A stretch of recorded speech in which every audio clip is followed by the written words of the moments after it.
I am here with Chelsea, and she is running a company called Empowered Glucose. And if you've been following me for very long, you know that I believe firmly in this particular topic. And I'm really excited for us to have an expert on that we can talk about some of the challenges that women are experiencing and why glucose and insulin resistance has become such a huge problem and some of the most actionable quick steps that we can do to start impacting that in our own lives. So welcome, Chelsea. Glad you're here. Tell us a little bit about yourself and how you got started in this. Yeah, thank you so much for having me. I'm excited to be here. I am a physician assistant and have been a physician assistant for the last 10 years. And over the last 8 years of my PA career, I have been in the endocrinology and diabetes management space. So I have nearly a decade of experience within insulin resistance, metabolic dysfunction, and have really grown passionate for it. And am looking forward to taking it one step further in my business, Empowered Glucose, and I aim to help women with insulin resistance, metabolic dysfunction, and or diabetes, and empower them to take control of their health without the guilt, shame, and overwhelm that comes along with the diagnosis. So I use some of the clinical piece along with mental health piece to educate, support, and just be that person in their corner.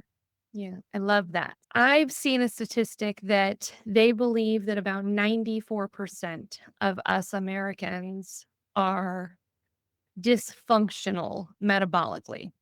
So, can you tell me why you think that is and how you think that has happened? That seems like a really big number. Yeah, it is a huge number, and a lot of insulin resistance, metabolic dysfunction comes from genetics. And then on top of genetic, you have dietary issues as well. And I know a lot of the American diet is full of a lot of processed foods and things like that, but you also have the genetic component. So I'm sure that through the years of the history of American culture and genetics with our ancestors and everything plays a huge part in today's epidemic of this insulin resistance and metabolic dysfunction. Okay, so knowing that we all have the same genetics, I look back and I look at my great grandmothers, and I lost my first great grandmother. She was 98 years old, and she was thin, she was healthy. All of my great grandmothers made it well into their 90s.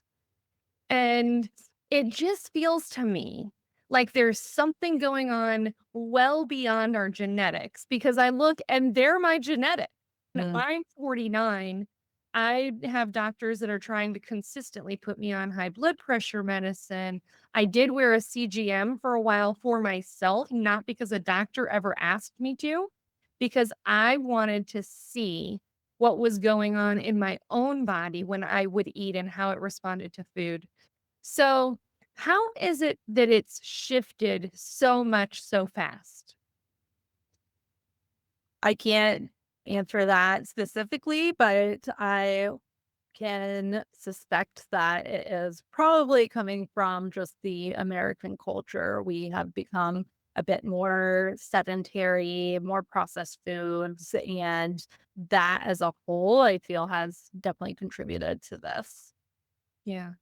So, I'm constantly telling my clients that there are a lot of things that we do on a daily basis that are affecting how our body uses insulin, how our body uses its glucose. And so, I'm always making recommendations to my clients in how they can maybe the order of how they eat their foods, the foods that they're eating. I'm huge on wanting to get loads of protein. And I will say that I found that was one of the probably key transformations to my own health, my own weight loss, and everything was just having so much more protein.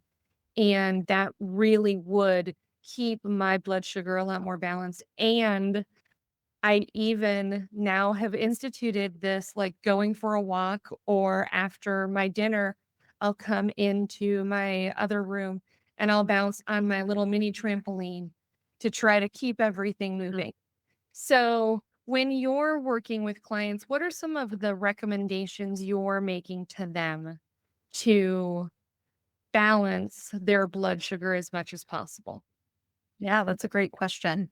As you said, the order of the way you're eating is huge, and pairing your carbs with things like protein and fiber is also key.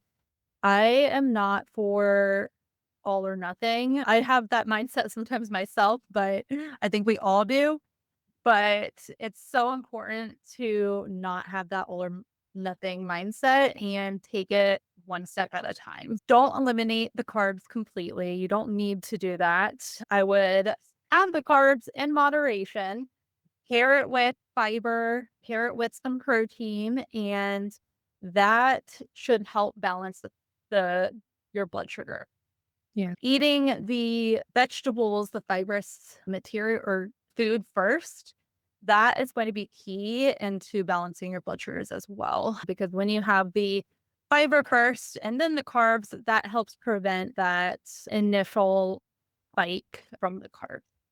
In addition to that, like you said, getting active after eating, I always recommend just like a 10-15 minute walk after a meal, especially a carb heavy meal. That should help balance your blood sugars and prevent that spike from happening. I personally had gestational diabetes in both my pregnancies, and just walking after my meal made a huge difference. I have a lot of education around diabetes management, and I was just blown away by just the fact that walking 10 minutes after eating really impacted my blood sugars and prevented it from going above where it needed to be. I've lived it, and after seeing that myself, I feel like I can confidently say that that is key to improving your blood sugar. Working on diet, not all or nothing attitude, and get moving and walking or doing something. I love the idea of bouncing on your indoor trampoline after eating. Just something to get you moving afterwards will really help. It started for me when I realized a number of years ago that I had gluten intolerance. And whenever I would eat gluten, I would have some really yucky side effects. And Yeah. so I learned very quickly that and I was pretty good about eating really well at home, but when I go out to a restaurant, it's really hard to say no to this beautiful bread basket or whatever. Mhm. So that's normally when I would find that I would have kind of the most side effects from eating the gluten. And so I learned that if we went and had dinner and then we went to the mall or we went for a walk or something, that it literally seemed to process the food through my body faster, where I didn't seem to have those same degrees of side effects. And then when I started hearing about it and then testing it on my own CGM to see, I was like, this is amazing because Yeah, that's, I think, one of the best hacks that we're often not told is exactly. we don't have to give up carbs forever. I'm Mm, never up my slices of birthday cake or things no. like that that I love. And Yeah. I grew up in a family where I really do believe that our love language was making big family meals. And I want to encourage my clients to be able to live that way 10 to 20% of their time while still having, and I call them guardrails slash safety rails around Mhm. how we eat the majority of the time. Where when I'm home by myself during the day and I work from home, I eat really heavy protein. I don't eat hardly any carbs all day long. But then I know that come Friday night, my husband and I may go out for an amazing Italian meal. And I may want the pasta, I may want the bread, I may want the salad, and all of the things. So, one of my big tips has been that I will sit down at the table, and the first thing that I do is order my salad. Before Mhm. I even bring me my water, I'm like, "Please just get me a salad and get it to the table." And if we eat the salad first before the bread arrives, or even I can set the bread aside if I know I've got my salad coming, then it makes all the difference in the world in terms of my own blood sugar and that thing. So, when women are coming to you, what's normally going on in their lives where they're like, "Okay, Chelsea, I need to do something about this." Yeah, so a lot of women that I see that are struggling with this have issues with their weight and also just getting the motivation, having the accountability to improve the lifestyle. And then also they come to me and say, I've done everything and nothing is working. What do I need to do? And that is a huge part in this, and as women, we as we get older, we encounter hormonal changes, and those hormonal changes impact our insulin resistance as well. With our estrogen shifts, that can affect our insulin resistance, and insulin resistance alone can make it much harder to lose weight. So, by targeting the insulin resistance and focusing on that, focusing on lifestyle shifts that will help with the insulin resistance, that in turn should help with the weight loss and the overall fatigue and just feeling blah. Yeah. I once heard someone say that the weight shoot. They were basically saying that once you handle the health stuff, the weight comes off naturally. And so by us focusing so much on the weight, we're often focusing on the symptom versus the actual problem. Whereas if you get to the root cause, the root problem, then the weight actually just starts to fall off naturally. Yeah. Tell me, so many people I think don't really understand glucose and insulin in the body. Tell me a little bit about how they work, where we get the glucose, what insulin is supposed to do, and what it means when we become insulin resistant. Yeah, I'd love to explain all of that to you. So, when we eat carbs or sugar, that breaks down in our body into glucose. And our body uses the glucose for energy. So our cells in our body take that glucose and use it to provide energy. When our bodies are insulin resistant, our bodies are not producing insulin appropriately, or we're producing too much insulin, and our bodies are not utilizing it in a way that brings the glucose into the cells or the sugar into the cells. Our pancreas is producing the insulin, and as we eat, and our bodies don't know how to respond to the insulin. And I think of it like a key. So, insulin is like a key, and that key opens the door to the cells to bring that glucose in. And not, if we don't have the right fit for the key, then it's not able to bring that glucose into the cells and it's left into the bloodstream. And when it's left into the bloodstream, that's when our blood sugar elevates. So, by working on improving our habits and everything, that helps the insulin work appropriately. And it's different from, say, type 1 diabetes where they don't have the key. So they don't have the insulin to open the cells. Whereas insulin resistance is you have the key, you have insulin. It's just not utilizing that insulin appropriately, if that makes sense. Yeah. So, what happens to a body that the glucose is just floating around in the bloodstream? It hasn't gotten into the cells. What happens to that glucose eventually?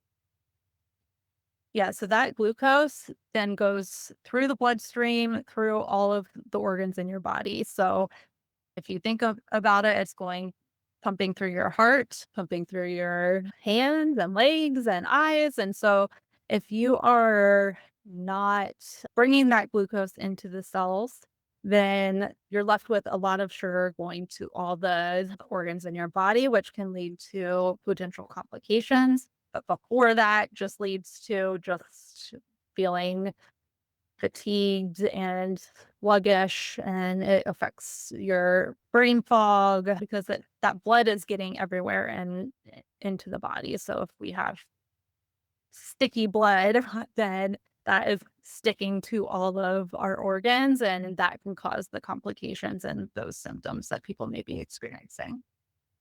Love that. So, what are your top 3 nutrition tips for balancing blood sugar? Yeah, so my top three would be lots of protein. Pair the carbs with protein and fiber, Mhm. and eat the fiber before you eat the carbs. As you said before, you eat your salad before you eat the bread and the pasta. That will help balance the blood sugar. And hydration as well. I don't think we touched on that, but getting a lot of water intake and increasing your hydration will bring blood sugar down as well. It dilutes that your blood, and your sugar reduces as a result. I love that you just said that because that was actually going to be my next question. So, I want to take that a step further. So, we know that hydration dilutes the glucose in the body. But what happens if we're maybe having a day where we're just basically powered by coffee, or it's a day with a whole bunch of wine? How are things like caffeine and alcohol affecting our blood sugar? Yeah, so I see all the time from my patients that caffeine spikes blood sugar. Somebody could have a cup of coffee in the morning without any cream, sugar, anything, and it rises the blood sugar. I think it's probably just like an adrenaline response. Your body's getting hyped up, and that can increase like cortisol, stress hormones, and things like that, which can contribute to spiking the blood sugar. And similarly with alcohol, alcohol is metabolized in the liver, and the liver is where our body is producing the glucose. And by drinking alcohol, it can cause a dysfunction in your glucose production as well. I definitely see that all the time. I can definitely say that when I'm monitoring my blood sugar, that coffee actually does spike it, even if it's black. That stress absolutely does spike my blood sugar, and that alcohol is huge in affecting my blood sugar.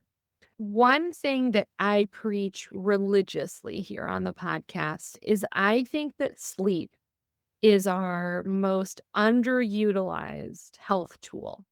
How does sleep, or maybe lack of sleep, affect blood sugar?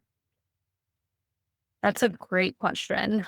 Sleep impacts blood sugar a lot. So, when you're sleeping, your body is producing cortisol and regulating your hormones. And if you are not sleeping well, that dysfunction in your hormones and your cortisol level, your growth hormone level, all of that can cause a rise in your blood sugar. So, that can definitely contribute to your insulin resistance. So, getting that 7 to 8 hours of sleep is so crucial to improving your blood sugar. Yeah, I agree. I am spot on nowadays. Honestly, even on weekends where I will skip events that sound really fun because I know that if I'm in bed and I'm asleep by 9 or 9:30, that I sleep really well. I don't wake up a whole bunch of times through the night. If I have alcohol or I get to bed at 11 or 12, the whole night just feels to me like I'm just off. I could go to bed exhausted, but I'm awake at 1, at 2, at 3. And then at 3, I'm awake for 2 hours. Yep. Like, I've been there too. it has become the thing that I'm almost like Gestapo about in terms of it just I protect it fiercely. Mhm. So tell me, if you had a woman that was my age, she was 49 years old, she's in like perimenopause time of her life, and she came to you and she said, Chelsea, I'm struggling. I'm doing all the things. I eat pretty well. I don't really drink a whole lot. I'm doing my best to sleep. What are some of the like first 2 or 3 things that you would say would be the low hanging fruit that she should be adjusting in her life? Yeah, so I would definitely recommend tracking food, tracking drinks, tracking everything. And then it's track your sleep, your water intake, your food, because you may feel like you're doing everything correctly. But then when you're writing it down, you're like, oh, I've had that Reese's several days this weekend. So it is very mind opening when you track things. And I also love to just slap a continuous glucose monitor on people because that alone just gives them so much information and improves their health so much. I've seen a reduction in A1C, which is the blood test that tells us if somebody has diabetes and how their diabetes is progressing, whatnot. Just by putting a continuous glucose monitor on, I have seen a reduction in A1C without starting any medications because of the awareness of the blood sugar. It's amazing when you see how just some of the littlest tweaks can make such a huge difference. I wore my first CGM probably just over 2.5 years ago, and I was recovering from mold poisoning, and I was having a lot of health challenges, and I was the epitome of the person that had you asked, I'm like, "I am doing everything right, and there is no reason for me to be feeling this crappy." And some very simple things that I started to notice is that I believe firmly in having some little sweet treat at the end of my dinner. And I don't need it during the morning, I don't need it during the afternoon, but I have found that if I have a little piece of chocolate or something immediately after dinner, it doesn't seem to affect my blood sugar at all. But if I wait for 2 hours and do it later, then all of a sudden my blood sugar spikes. So it's some of the littlest things, excuse me, that I think really makes such a huge difference. It really does. Yeah, timing is everything too. Just the timing of the vegetables, the timing of your sweet treat. I am also a big proponent of enjoy the things that you love. So if you want that piece of chocolate in the evening, eat the piece of chocolate, but do it in a way that is going to support your body and your health. Yes. And go for the piece that you really want. You know, Exactly. I will say that if we keep little Toblerone bars here in the house, and they're the little triangles that you can break off a triangle at a time. Oh, And so yeah. I don't feel bad having my little bitty triangle of chocolate. It's a pricey chocolate, but it's really good. I feel like I genuinely did satiate that desire. Whereas I could go through an entire dark chocolate bar that is really a good quality chocolate bar, and I'm like, "No, I still want my other piece." So, yeah. I Yeah. love that. So tell our listeners, where can they find you? Yeah, so I am on Instagram and Facebook. Empowered Glucose is my handle, both places. And then you can also find me on my website, empoweredglucose.com. Love it. Awesome. Chelsea, I really appreciate you being here. I believe so firmly in what you're doing. I think that the statistics show that it is almost critical that we're having these conversations and that you're bringing awareness to something that has become such a big challenge in America. So, thank you. Thank you for your time. And I hope that everyone connects with Chelsea and follows her to get a little bit more information on how to better balance your own blood sugar. Thank you so much. I had a great time being here. Thank you.